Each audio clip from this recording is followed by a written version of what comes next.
الرحمن الرحیم۔ السلام علیکم مائی چینلز، کیا حال؟ آپ ٹھیک ہوں گے، خیریت سے ہوں گے؟ اللہ تعالیٰ آپ کو ٹھیک رکھے اور خوش رکھے۔ آج میں آپ کو بتاؤں گی نماز کا چھوڑنا، پارٹ نمبر 4۔ نبی کریم صلی اللہ علیہ وسلم کا ارشاد ہے کہ جو شخص دو نمازوں کو بلا کسی عذر کے ایک وقت میں پڑھے وہ کبیرہ گناہوں کے دروازوں میں سے ایک دروازے پر پہنچ گیا۔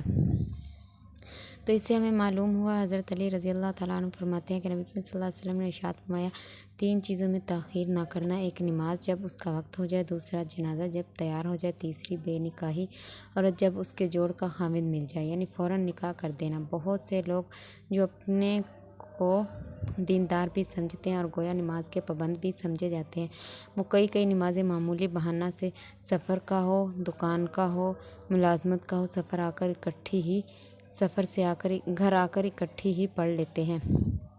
یہ گناہ کبیرہ ہے کہ بلا کسی عذر، بیماری وغیرہ کے نماز کو اپنے وقت پر نہ پڑھا جائے۔ گویا بالکل نماز نہ پڑھنے کے برابر گناہ نہ ہو، لیکن بے وقت پڑھنے کا بھی سخت گناہ ہے، اس سے خلاصی نہ ہوئی۔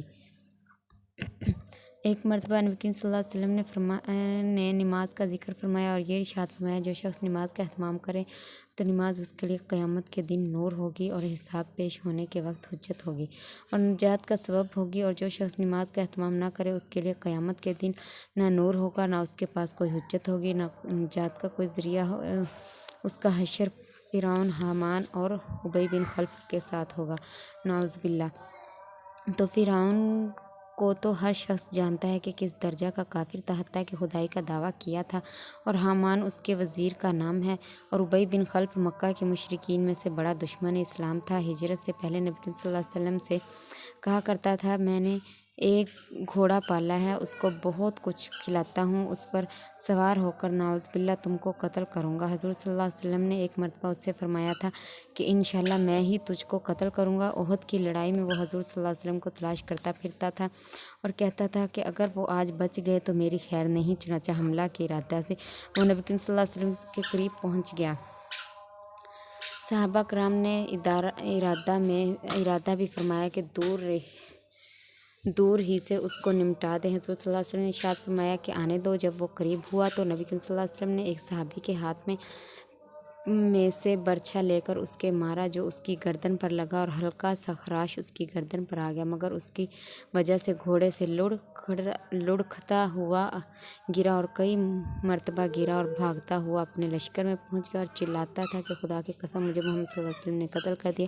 کفار نے اس کو اطمینان دلایا کہ معمولی خراش ہے، کوئی فکر کی بات نہیں، مگر وہ کہتا تھا محمد صلی اللہ علیہ وسلم نے مکہ میں کہا تھا میں تجھ کو قتل کروں گا، خدا کی قسم اگر وہ مجھ پر تھوک بھی دیتے تو میں مر جاتا۔ لکھتے ہیں کہ اس کے چلانے کی آواز ایسی ہو گئی تھی جیسا کہ بیل کی ہوتی ہے۔ ابو سفیان نے جو اس لڑائی میں بڑے زوروں پر تھا اس کو شرم دلائی کہ اس ذرا سی خراش سے اتنا چلاتا ہے۔ اس نے کہا تجھے خبر بھی ہے کہ یہ کس نے ماری ہے؟ یہ محمد صلی اللہ علیہ وسلم کی مار ہے، مجھے اس سے جس قدر تکلیف ہو رہی ہے، لات اور عزیٰ 2 مشہور بتوں کے نام ہیں کی قسم، اگر یہ تکلیف سارے حجاز والوں کو تقسیم کر دی جائے تو سب ہلاک ہو جائیں۔